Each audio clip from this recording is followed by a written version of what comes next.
Selamat datang kembali di kelas TI 2204 proses manufaktur. Pada kesempatan kali ini kita akan membahas proses manufaktur yang pertama pada kuliah proses manufaktur ini, yaitu terkait pengecoran logam. Kita akan coba membahas pertama kali dasar-dasarnya yang nantinya akan kami bagi ke dalam dua bagian. Untuk bagian pertama ini kita akan paling tidak memahami dulu sekilas apa yang dimaksud dengan pengecoran dan bagaimana sebetulnya tahapan sederhananya. Sebelum masuk lebih lanjut, kita akan coba pahami terlebih dahulu yaitu terkait definisi pengecoran adalah sederhananya proses menuang satu logam lebur ke dalam cetakan, kemudian kita biarkan mengeras sesuai dengan bentuk rongga cetakan yang kita buat.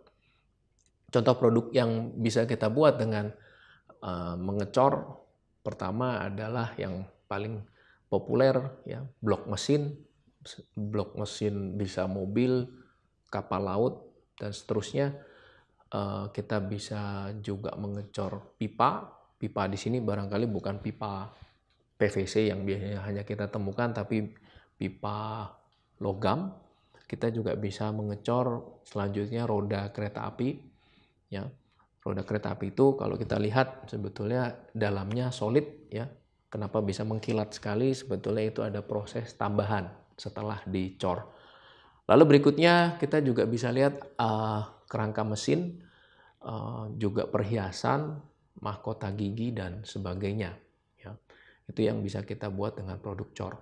Paling tidak nantinya kita akan banyak sekali menggunakan beberapa keywords di sini, yaitu pengecoran, kita sebut casting, cetakan itu mold, rongga cetakan itu cavity mold, logam itu metal, ya, pengerasan solidification, pabrik pengecoran itu foundry, lalu yang terakhir kita perlu juga memahami terkait penyusutan, yaitu shrinkage dari produk yang mengeras tadi. Kita akan coba lihat bagaimana bentuk atau aplikasi proses pengecoran dan implementasinya di dalam satu industri kecil. Ini adalah contoh produk cor yang dibuat di industri kecil di Ceper, ya. Di sekitar Ceper banyak sekali industri kecil, logam salah satunya. Di sini kita lihat ini adalah sebuah cetakan dari velg, ya. Yang di kanan ini adalah sepatu rem, ya. Dari sini kita coba lihat untuk membuat produk tadi, yang pertama harus dilakukan adalah melebur logamnya itu sendiri.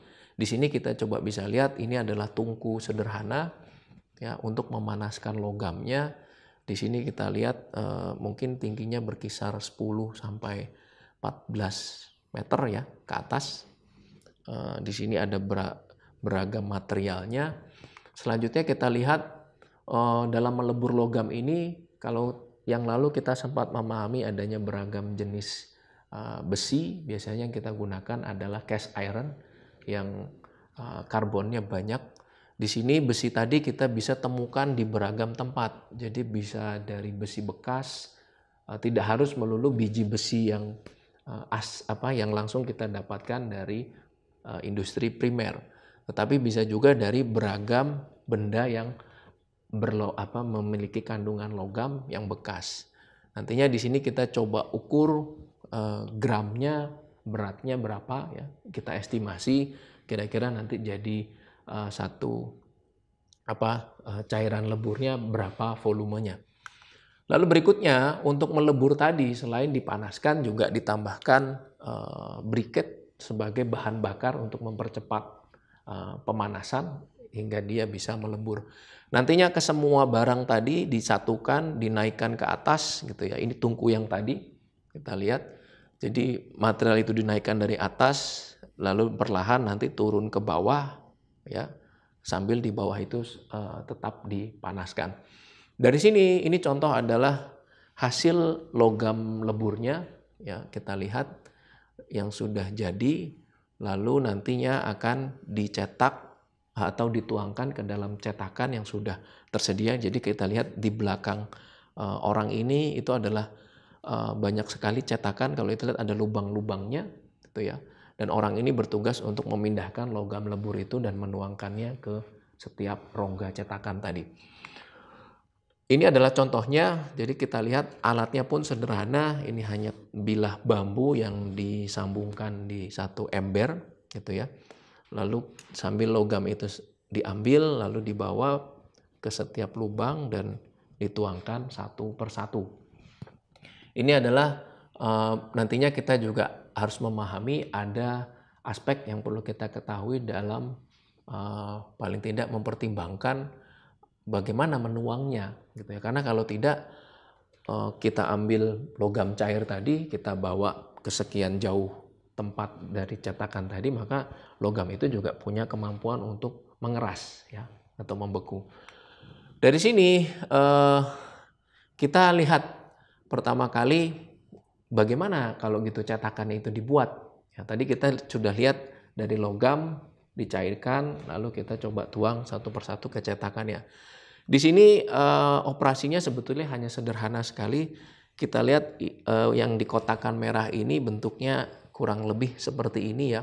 Jadi ada rongga, ada tempat masuknya logam lebur tadi yang sebetulnya dibuat dengan pasir. Dan kita lihat orang ini membuat sekian banyak.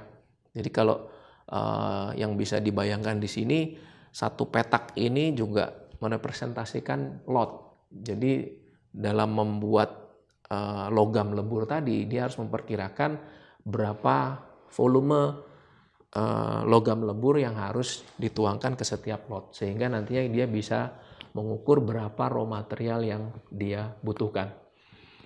Jadi pada saat membuat cetakan, yang pertama kali dilakukan adalah mencoba mencetak dengan mal, dengan pola. Di sini kita lihat ini pola, ini adalah polanya, diberi tepung ya supaya dia tidak lengket sebetulnya, lalu diterbalikkan di nomor 2 ini. Setelah itu juga diberikan dibenamkan dengan pasir. Setelah itu mal ini kita coba angkat sehingga kita bisa lihat ada rongganya. Yang berikutnya kita coba pasangkan dengan atasnya gitu ya, sehingga selanjutnya kita bisa lebur dia dengan pasir lalu kita padatkan, maka kita bisa dapatkan satu rongga yang siap diisi dengan logam cair. Pertimbangan pada saat kita membuat cetakan, pertama nantinya cetakan harus kita buat sedemikian rupa sehingga mendekati bentuk dari produk yang ingin dibuat. Jadi kalau misalkan yang lalu kita bahas salah satu contoh produknya adalah keran gitu ya. Maka kita buat cetakan itu sedemikian rupa sehingga menyerupai keran tadi. Tentunya bisa jadi langsung seperti itu mendekati bentuk aslinya, atau bisa juga nanti kita buat sengaja, nantinya ada proses tambahannya, diamplas dan seterusnya. Lalu yang kedua, dimensi rongganya harus kita pertimbangkan dibuat sedikit lebih besar. Logam itu kita ketahui nantinya dia akan mengeras dan juga dia akan menyusut ketika mengalami proses pendinginan lebih lanjut.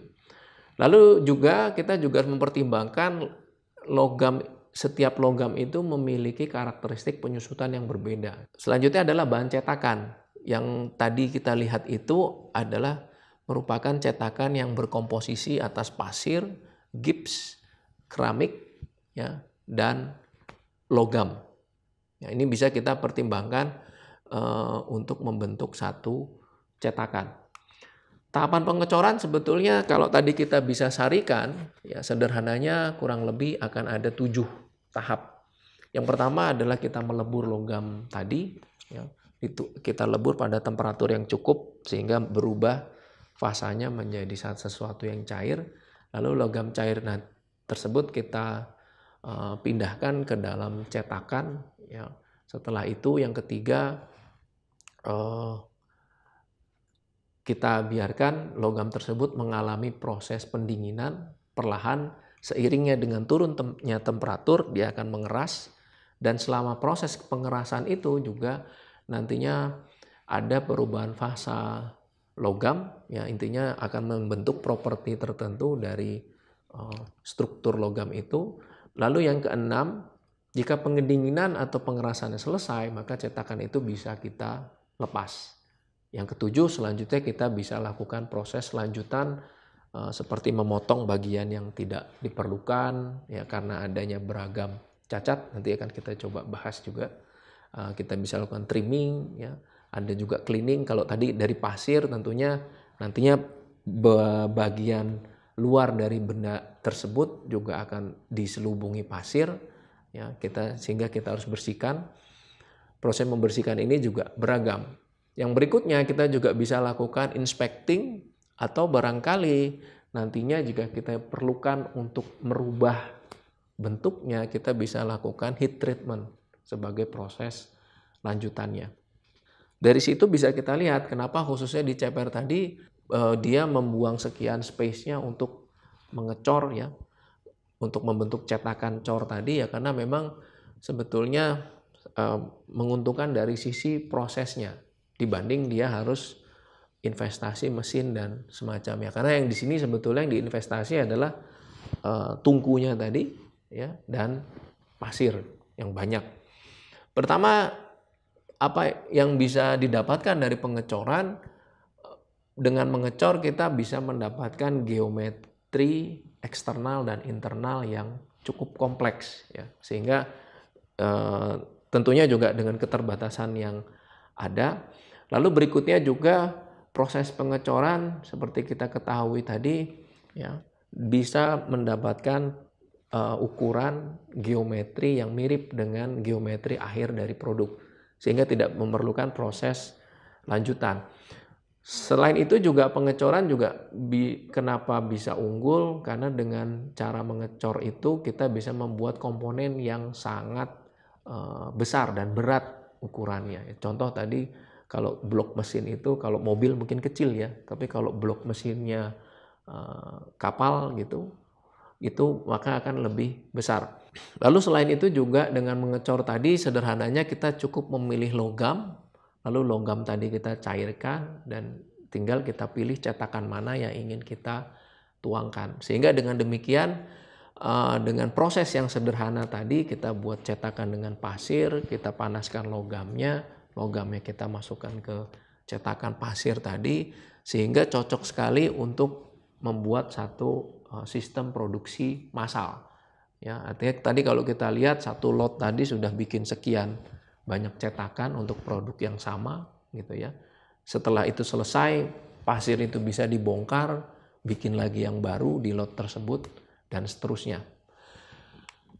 Sedangkan kekurangannya, yang pertama adalah kalau kita lihat tadi, khususnya dengan bahan pasir, nantinya dia punya sifat menyerap atau rembes, gitu ya, sehingga pasir tadi tererosi. Jadi kemungkinan cacatnya sebetulnya lebih besar, ya.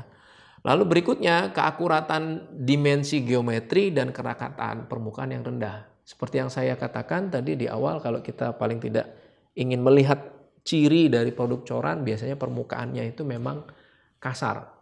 Kasar itu dari mana? Ya sebetulnya kalau kita lihat permukaan cetakannya itu, kita lihat pasir itu juga punya keterbatasan dari besarnya granularnya, sehingga kasar itu sebetulnya juga membentuk pola dari granularnya itu sendiri.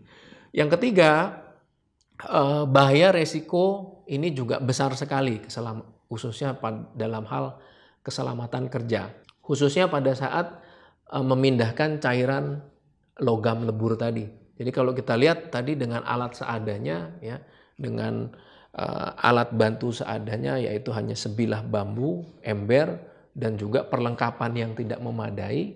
Jadi ketika nanti logam lebur itu misalkan tumpah kemana-mana, juga bisa langsung mengenai tubuh dari operatornya. Jadi ini sangat beresiko sekali sebetulnya di sisi kekurangannya.